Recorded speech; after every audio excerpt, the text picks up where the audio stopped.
नमस्कार प्रणाम भाई लोगों, मासूम के छोट भाई दीपक देहाती। स्वागत है एक बार फिर से भोजपुरी के स्टार कलाकार में। तो आइए आज हम बात करता नहीं भाई लोगों, पावर स्टार पवन सिंह के जन्मदिन आज बीत जाए, बिल्कुल 5 जनवरी खत्म हो जाए, 6 जनवरी आ जाए। तो हम बात करता नहीं भाई लोगों, पावर स्टार पवन सिंह के जन्मदिन पर के बधाई दिले बा। तो पावर स्टार पवन सिंह के जन्मदिन पर बधाई दिले वाले भाई लोगों टुनटुन लाल यादव डॉलर पे बिकाए लगभग गाना गा के।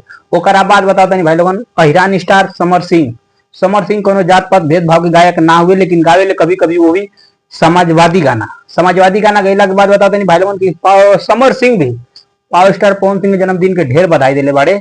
और इतना बधाई दिले बाड़े भाई लोगों की एकदम कितना लोगन के तो खून खोल के राख हो गल हुई, और कितना जानी के तो बिल्कुल करेजा में जलन हो गई भाई लोगन। कहां से समर सिंह पहली बार पावर स्टार पवन सिंह इतना सपोर्ट और इतना गाना गैले बाड़े।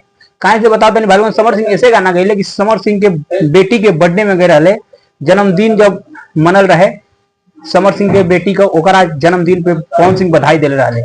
तो हम बात करता नहीं भाई लोगन की यही खेसारी लाल यादव की बात करी तो खेसारी लाल यादव फिर से एक बार गहना चुरा ले बाड़े। हाँ भाई लोगन, गहना चोर बाड़े खेसारी लाल यादव।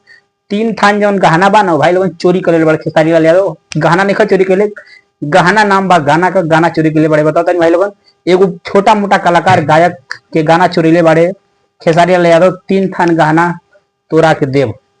ओकरा बताओ नहीं भाई लोगन की खेसारी लाल यादव के जौन ई गाना बा ना, खेसारी लाल यादव गाना जौन बा वो पावर स्टार पवन सिंह के 2 लाख ज्यादा बा। बताओ नहीं भाई लोगन 2 लाख व्यूअर्स ज्यादा बा, लेकिन बताओ नहीं गाना कोनो मतलब नहीं कहे गाना चोरी का बा।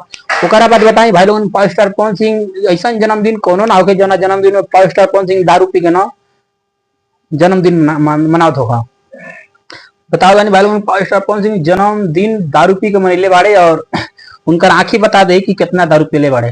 और इस बर्थडे में बिल्कुल ज्योति सिंह हाजिर नहीं की भइल। और बताओ नहीं भाई लोगन की पावर स्टार पवन सिंह के एगो गाना आइल बा लइका बानी, ई गाना शिल्पी राज के आवाज में रिकॉर्डिंग भइल बा, और पावर स्टार पवन सिंह के छोड़ दी ही लइका बाड़ी। बताओ नहीं भाई लोगन पावर स्टार पवन सिंह के यहाँ तक ई गाना बहुत ज्यादा लोग स्टेटस लगेले बा, बहुत ज्यादा लोग सपोर्ट करता पावर स्टार पवन सिंह के। लेकिन पावर स्टार पवन सिंह के दारू पी के बर्थडे ना मनाना चाहिए बिल्कुल।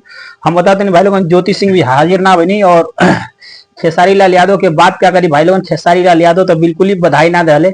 और छोटा से छोटा गायक, बड़ा से बड़ा गायक पावर स्टार पवन सिंह के जन्मदिन के बधाई देता रहे। और हमू देता नहीं जन्मदिन के बधाई पावर स्टार पवन सिंह के। हैप्पी बर्थडे, सदा सुखी रहो। और पावर स्टार पवन अपने माँ के साथ भी बर्थडे मनैले, और ऋतिक सिंह के और बताओ तनी बड़े बड़े एक्टर, डायरेक्टर और म्यूजिक डायरेक्टर के साथ भी power star Pawan Singh birthday मनैले। लेकिन दुख का बात बाकी भाई लोगों की ज्योति सिंह बिल्कुल ही ना आयली बर्थडे में। लोग चर्चा में रहे कि पावर स्टार पवन सिंह की पत्नी भी आई है आपकी बार बर्थडे में, लेकिन ज्योति सिंह बिल्कुल ही ना हाजिर भइली। देखो तानी आगे का होला, आगे का जवन खबर है हम बताई। धन्यवाद। जय हिंद, जय भारत, जय उत्तर प्रदेश, जय बिहार।